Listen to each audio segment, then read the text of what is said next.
Hey guys, John Koah Spear Guns here to go through replacing the parts on the Koah Pierce carbon fiber. Essentially you're the roller Polespear, but this also works for the conventional Polespear. I'm just not showing you the band on the conventional because that's very self-explanatory. That's just a through and through hole replacement. That's very simple. But this, for the roller Polespear, there's only really three things that will ever need replacing, and that is the injector rod, slip tip, and the power band that comes with it. Now, when you purchase it off the website or through one of our retailers, it comes all rigged, ready to shoot. So, when we ship it out, I'm going to show you how, if we ship it to you like this, how to set up the roller band. But when we ship it out, it's like this, has two Koah straps on it. You have your upper, your lower 3-foot sections, and you have your middle 2-foot section. It's pretty self-explanatory how to take it apart and put it all together to get ready for your, testing it out or using it in the Bahamas. So first I want to go through replacing the injector rod. So you bend one, large grouper rocks up, destroys your injector rod, you're gonna have to replace it along with the slip tip. So the 18-inch injector rod is threaded on both ends. You'll notice on one end you have two flat spots, and that's for a wrench to grab and to get a better grip on it, to tighten it better into the tip of the Polespear. You put it into the tip of the Polespear. You can finger thread it down. Once it gets tighter, grab a wrench, grab the two flat spots, twist with your hand on the Polespear while holding the injector rod, and just cinch it down. You don't have to ultra torque it, but you'll feel it come to a stop, and that's nice and tight. There's no wobble to it whatsoever. Next would be the slip tip. Now for the slip tip, you need two things: the Koah Pierce slip tip and the slip tip retainer, which is essentially a rubber band and O-ring. Depending on how tight you want it on there, we just do one loop. So you run it underneath, run the O-ring through the loop you just made, and basically cinch it onto itself. Then you take the Koah Pierce slip tip, Polespear slip tip, not the spear gun one, the Polespear one. Take that right here, and you'll notice the tip is on one end, and then you have this oval shape on the other end with a chafe guard around it. Take that, go through the O-ring on the bottom, go through the steel cable loop at the tip of the Polespear, and then over and down the injector rod. And then take the base off the slip tip, thread the base onto the tip of the injector rod, and you can mechanically tighten that down more if you need to.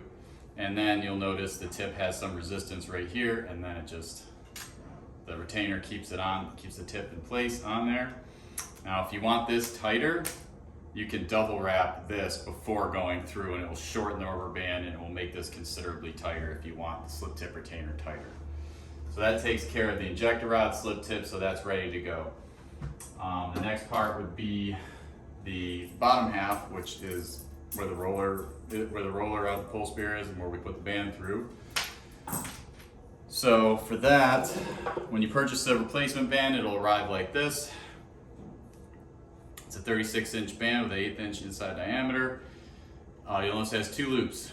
It has a larger loop and another loop about half the size of the larger one. You'll want to start with the smaller loop. Now on the smaller loop,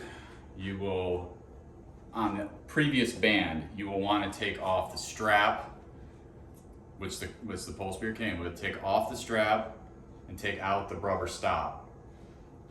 And you'll want to run the rubber stop over the smaller loop. Then you're going to take the strap. You notice the strap has obviously the large hole for your hand, and then it has a much smaller hole. That's where this goes through on the bottom of it. Put that through. Then you're going to take the strap, and it's a little tricky, but you bend it onto itself and through the smaller hole.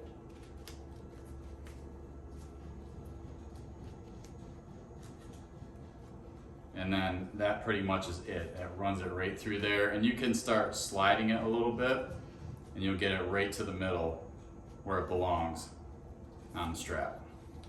And it just cinches onto itself, so it can never come out. Next part is putting it through the roller on the Polespear. So you take a larger loop, put it through the roller, pull it tight to the end. Then, I don't know if the camera quite picks this up, but then you take 2 fingers, wrap it onto itself like that, and then fold it onto itself. I'll do it one more time because that's a tricky one. Take 2 fingers like this, fold them onto themselves like that, and now you have something like this, and you fold it onto itself. And then that goes over the tip of the male end of the rollers, the 3-foot roller side of the Polespear. So I want to do that one more time, just to show you, because I know how tricky it can be if you can't, and frustrating if you can't get it right. So open loop, 2 fingers, fold them onto themselves, take your fingers out, and fold that over itself. And that just essentially creates a cinch point where it just keeps tightening itself onto the Polespear. All right, so now you have that. So that's how you replace the band. It's on the Polespear now. So next is when you do go to use this in the Bahamas, you put on the 2-foot section.